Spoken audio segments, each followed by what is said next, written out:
Eh bien bonjour à tous, c'est encore moi dans ce magnifique studio qui est ma maison.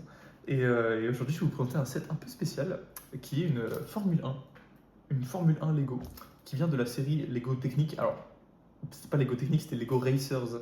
Les voitures de course quoi. C'est quand Lego faisait des voitures de course en Lego Technique, enfin avec des pièces Lego Technique.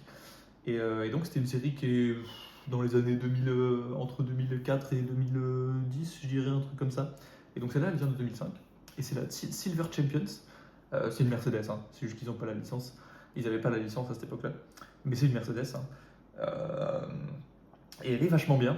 Je voulais le présenter parce que Lego a sorti des F1. Lego est dans le partenariat F1 de fou. Alors, il y a un peu de temps déjà, je suis un peu en retard. Mais je voulais vous montrer qu'il y a une différence entre les F1 qu'ils font maintenant et les F1 de maintenant, d'à l'époque, donc 2005, hein, comme je vous ai dit. Une différence de mentalité aussi, parce que maintenant ils essaient de faire un truc plus proche du réel, enfin avec des vrais détails, plutôt que de faire une représentation technique d'une F1, entre guillemets. Alors qu'à l'époque, ils voulaient faire un truc avec lequel tu puisses jouer, avec lequel tu puisses voir vraiment ce qui se passe dedans, etc. Et donc, c'est juste un peu différent. C'est-à-dire que là, on essayait de faire une F1, mais pas forcément exactement la même F1 que dans la réalité. Juste, on reprend les éléments principaux et on fait une F1. Alors que maintenant, ils veulent vraiment faire des voitures à l'image des vraies voitures. Donc c'est une différence de mentalité. Il y en a qui disent que c'est bien, il y en a qui disent que c'est moins bien. Dans tous les cas, les prix sont aberrants. Mais bref. Donc, trêve de. Arrêtons de bitcher sur Lego finalement. Et concentrons-nous sur ce qu'ils ont fait et ce qui était vraiment bien à l'époque. Alors, cette F1, comme vous voyez, avec des gros pneus, des énormes pneus. Les pneus sont vraiment massifs, hein. Ce qui peut être un downside parce que du coup, les pneus avant sont de la même largeur que les pneus arrière, comme les F1 de maintenant, ce qui est une grosse erreur. Enfin, comme les F1 Lego actuels, ce qui est une grosse erreur parce que les vrais F1 ont des pneus à l'arrière plus larges que les pneus avant. Mais, euh, mais je les aime bien quand même ces pneus. Ils sont gros, ils sont printés dessus. Oui. Ça c'est des prints. Enfin c'est incrusté dans le pneu, c'est pas un sticker, hein. C'est le pneu qui a été imprimé comme ça. Et c'est vraiment des beaux pneus. Enfin, vous voyez, la gomme est vraiment agréable à toucher. Vous voyez que c'est des vrais trucs quoi. Il y a marqué technique dessus. Technique. Technique. Alors que c'était plutôt Racers, mais il y a marqué technique. Et alors, comme vous avez pu le remarquer aussi, c'est les anciens panneaux Lego Technique, enfin les coverings Lego Technique, ben voilà, ils utilisaient ça dans les Racers. Parce que c'était une période de style comme ça.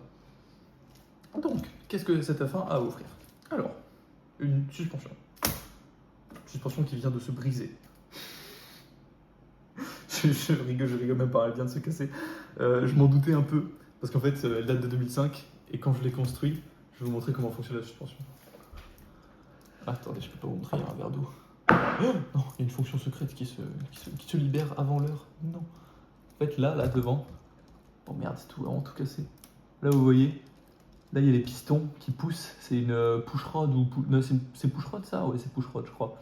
Ou pull-rod? Je sais plus. Faut que je regarde. Je suis pas vraiment un pro F1, mais en gros, là, la pièce jaune que vous voyez, qui est normalement sous mon doigt, là, elle vient de se briser. Parce que quand je l'ai construit, en fait, j'ai acheté cette F1 en occasion, hein. Et quand je l'ai construite, effectivement, j'ai vu qu'il y avait des pièces qui étaient déjà un peu fêlées. Donc, j'aurais pas dû appuyer fort. Mais bon, je vais vous montrer le système sur l'autre suspension, du coup. Voilà. Et du coup, quand vous appuyez comme ça, vous voyez, cette barre, elle pousse ici. Et ça pousse le piston. Et donc, ça fait une suspension. Il y a du pull rod à l'arrière. Vous voyez, ça, c'est à l'arrière, c'est pareil.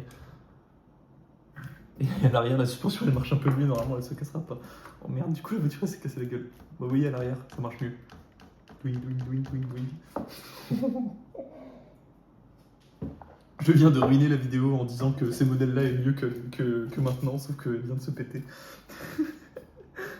Attendez, ah non, c'est juste le pin qui est parti. Attendez, je vais essayer de réparer ça. Pardon pour ce petit contretemps. Non, c'est ok, c'est la pièce qui est cassée. C'est pas grave, je la remplacerai. Donc, après ce petit fail, je vais vous montrer. Du coup, je vais la tenir un peu comme ça la suspension n'est pas appuyée. Vous avez une direction avec un volant. Hop. Oui, les roues dirigent, hein, elle peut tourner, voilà, etc. Très très bien. Hop, hop. Choup. Elle tourne. Oh, c'est beaucoup plus facile de tourner avec les roues. Hein. De toute façon, ouais. Plus facile de tourner avec les roues. Et il y a le même problème sur les F1 de maintenant. Ils ont toujours pas réglé ça. Hein. Ça fait 20 ans qu'ils sont dessus, mais ils ont toujours pas réglé. Les volants sont pas droits. Pourtant, il est bien meilleur, hein, mais il est pas droit. C'est impossible de l'avoir droit. Mais bref, alors continuons. Ça a ruiné la vidéo. Nous avons à l'arrière un V10. Un vrai V10. Hein. Je vais vous montrer après parce qu'il y a une petite fonction d'abord. Ok, je vais vous montrer la fonction d'abord. Là, vous avez un petit levier jaune. Ça, c'est une vraie fonction de F1. Hein. Ils avaient ça à l'époque. Enfin, non, pas dans les F1 de base, mais dans ces racers-là, ils avaient ça. Pas dans les F1 actuels de chez Lego. Regardez.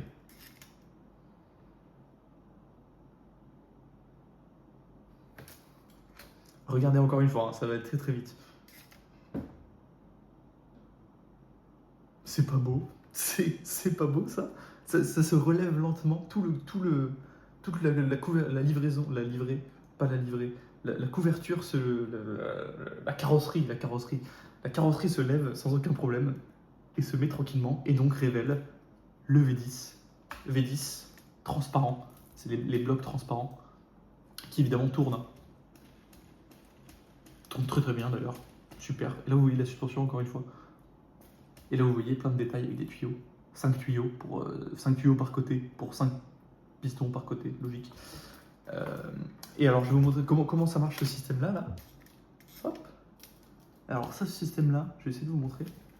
Ça fonctionne avec en dessous on verra mieux. Là. Ces pièces-là. Vous voyez en fait, quand c'est appuyé, elles sont complètement recourbées. Et en fait ça c'est des suspensions. Donc là il y a un ressort. Et du coup quand vous libérez le machin, ça va le lever un peu et du coup le ressort va pousser et va soulever la carrosserie. Sauf que là, vous avez aussi une petite, pas un piston, mais un truc qui aspire pas du vide, mais enfin si, qui crée un peu du vide. Enfin bref, je vous ai déjà montré cette pièce dans le numéro 82-85, le gros camion en rouge et noir. Et voilà, là il y en a deux. Et ces pièces-là sont très chères et très rares et vachement bien parce qu'elles permettent de faire des ouvertures ultra smooth, ultra clean. Trop bien. Et aussi, vous avez vu, c'est beau en dessous quand même, non? C'est un peu joli, hein. Enfin, moi j'aime bien. C'est super solide aussi. C'est ultra solide. Là, vous avez les vieux différentiels, vous voyez? Ça, c'est les vieux différentiels qui sont un peu. La couleur est pas très jolie. Mais le reste est joli, c'est tout noir, c'est bien, c'est tout noir et doré. Et argenté, c'est joli, c'est beau, c'est cool. Et d'ailleurs, vous pouvez les accrocher au mur. Moi, je les ai accrochés au mur d'ailleurs. Je vous mettrai peut-être une photo au montage. Mais là, il y a un petit truc. Et ça, c'est super solide. J'ai planté un clou dans mon mur et je les accroche comme ça. Du coup, elles pendent au mur, elles sont géniales, elles sont jolies, elles sont parfaites. Et oui, je dis elles au pluriel parce que j'en ai une autre. Mais il y aura une autre vidéo dessus. Enfin bref, voilà. C'est tout ce que j'avais à dire. Donc c'est pour vous montrer. Achetez-les parce qu'elles sont trop bien. Elles sont un peu chères, mais achetez-les quand même parce qu'elles sont trop bien. Bisous, bisous.